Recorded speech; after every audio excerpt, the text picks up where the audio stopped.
this is Marie. Welcome back to my channel, and today's video is going to be 18 months update for baby Juliet. This is baby Juliet.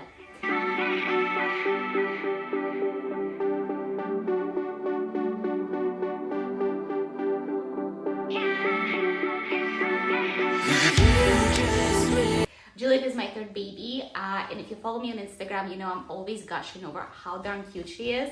And she is so adorable, but not that my other kids, I have a almost 8-year-old and almost 6-year-old, were any less cute, but I think as us as parents, we're just allowing ourselves enjoy her so much more and worry less. In today's video, I'm going to go over all of the major milestones that she had achieved in the past few months, also the things that she loves. I'll talk about her eating habits, what she loves playing with, potty training, and all those things. Well, let's dive into it and talk about the development of like gross motor skills, social development, communication, all of the milestones.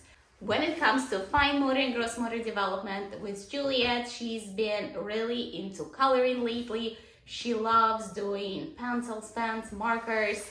The only thing that I had to kind of put a stop to, she became quite an artist and would draw on the walls, on the floor, but it was kind of a short stage, thankfully, or maybe it's because I kind of nipped it right away. And the way I did it with all of my children, if you have a younger toddler, setting up the boundaries is the right thing to do. Creating a yes space is the right thing to do as well. So we draw only at the table. Play-Doh is only on the table, paints are only at the table, and if it goes anywhere else, you say, I am so sorry. I understand you want to draw. Do you want to go and sit down? And just redirect your child, building that habit that actually carries on well into preschool and school years. So I've never really had issues with my kids creating a big mess, even though all of our arts and crafts have been always accessible to them. So it's kind of like training that muscle with them, doing lots of practical life activities. It's very age appropriate. So I've gotten her on like squirting, with a spray bottle. We have like a little practical life area now set up. She also does lots of threading and posting. Threading and posting, I have not introduced any of like homemade activities quite yet. We just use materials from Love Every. As far as her speech development, I don't know how many words does she have, but she has a good amount. She says mama, dada, sisi, booba, baba, she says bubbles, balls. I do work with her. Honestly, I speak only in Russian to her because I am Russian. She understands, like if you ask to name all of her body parts, which is a big milestone for the kids between 15 to 18 months, they need to be able to name at least point to at least 5 body parts. She points to her legs, her arms, her tummy, her head, her eyes, her nose, her ears, and her mouth. She sticks out her tongue and shows her teeth. So what is it leads us to? I don't know how many. But she knows all of her major body parts, which I taught her in Russian. I've been also working on the colors with her. I don't think she's fully connected the colors quite yet.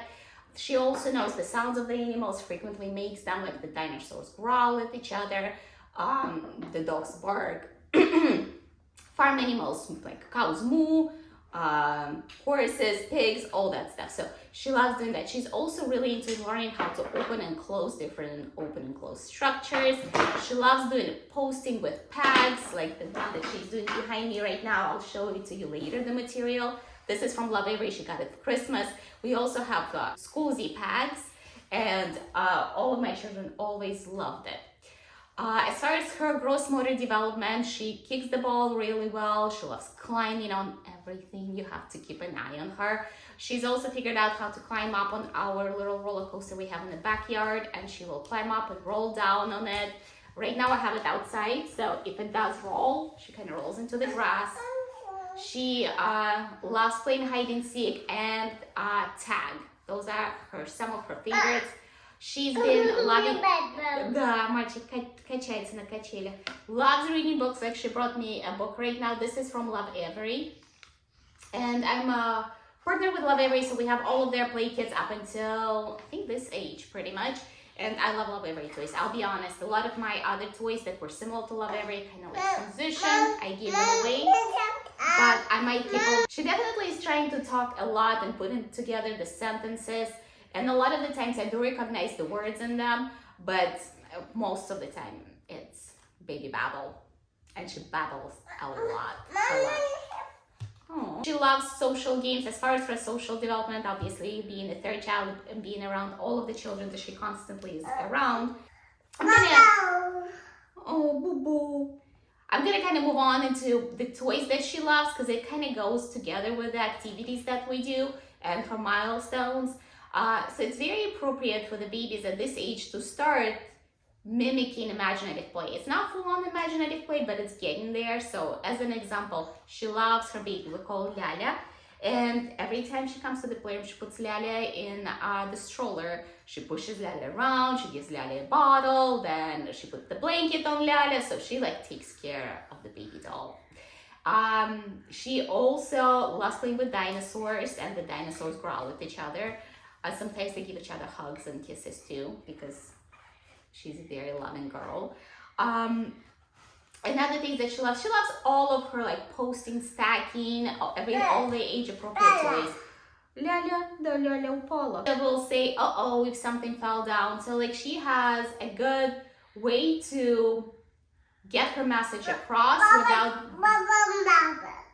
without being able to speak in full sentences and clearly. When it comes to potty training, I'll kind of move on to potty training now. I don't have enough consistency, unfortunately. She does sit on the potty every once in a while. She pooped on the potty a few times, but it was more me catching her in the moment. Oh, you need to go. Let's go sit down, and then she'll sit, and these will happen. We do sit sometimes, but again, I think I'm gonna just have to wait until it's summertime, and because I have two other kids. We have pickups, drop-offs, after-school activities. And then I also work. So I have a nanny several times a week where she watches her for a few hours in the morning. So there's just not enough consistency. With my first one, I had her out of diapers by this age. Lala упала, бубу. So I got her out of diapers. We went everywhere with the potty. I would just put her consistent in the potty. So it was easy. It was just very time consuming. With my second one, unfortunately, every other child, you just have less time and less structure around it. When it comes to her eating habits, she pretty much eats everything. Like as an example, today for breakfast, she had scrambled eggs with cheese, strawberry, avocado with balsamic drizzle, and then she polished it off with a few cookies from Made Good Cookies. For lunch, typically eats soup with a little bit of bread and hummus. She will eat apples and peanut butter, bananas. I mean, honestly, I'm not gonna say she eats everything because she has her preferences, but there is not like a concern. She's also still nursing. I have not stopped nursing her yet, and I get this question frequently, when do I plan? I don't have any specific plans on stopping, to be honest. Well, first of all, we just had that's what she's going for. She wants to. So the reason I'm not planning on stopping nursing anytime soon is because it's really convenient. She's getting nutrients from other sources. Again, her diet is really diverse. She drinks water from a bottle, so it's mainly for comfort at this point. And when she's sick, she gets this extra antibodies.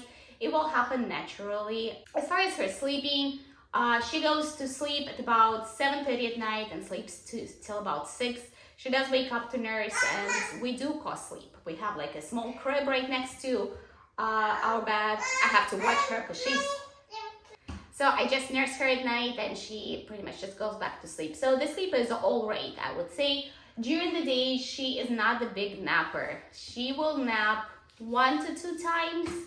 And on the weekends, when all the kids are at home and there's so much going on and she's so excited, she will fight the naps, and she might nap only for 30 minutes, and then she'll go to sleep like 6:30. Juliet does get upset if you take away something she wants, if sometimes she's fighting to get in the car seat. I come from the place of a compassion. I understand that she has a tiny little body and big emotions that's really hard to handle. So typically what I do, I use several techniques. I name her emotions, and I give her a hug, and or I just distract her. If it is the question of safety, it's totally okay to set the boundaries and be like, okay, it's time to get in the car seat. It's time for us to leave the park because it is time for you now, or we need to go eat, or it's not a safe situation. pick up your child, even if though they aren't willing to go with you. You just take them, you do what you have to do. And I'll tell you what helps me with, let's say, getting in the car seat, a vitamin or a snack. You give a vitamin or a snack right before you strap them in. It seems to break that vicious cycle of crying. She doesn't always cry getting in the car seat, but if she really wanted to play and I'm taking her away, she's totally gonna put up a fight. So I just distract her with a snack for that one. Again, if it is more related to her siblings playing with a toy and she wants it, I explain, unfortunately, your sibling had it first. It's their turn, you have to wait. I'm sorry. And I kind of give her a hug and I let her deal with those emotions because it's okay. It's her time to learn how to handle them.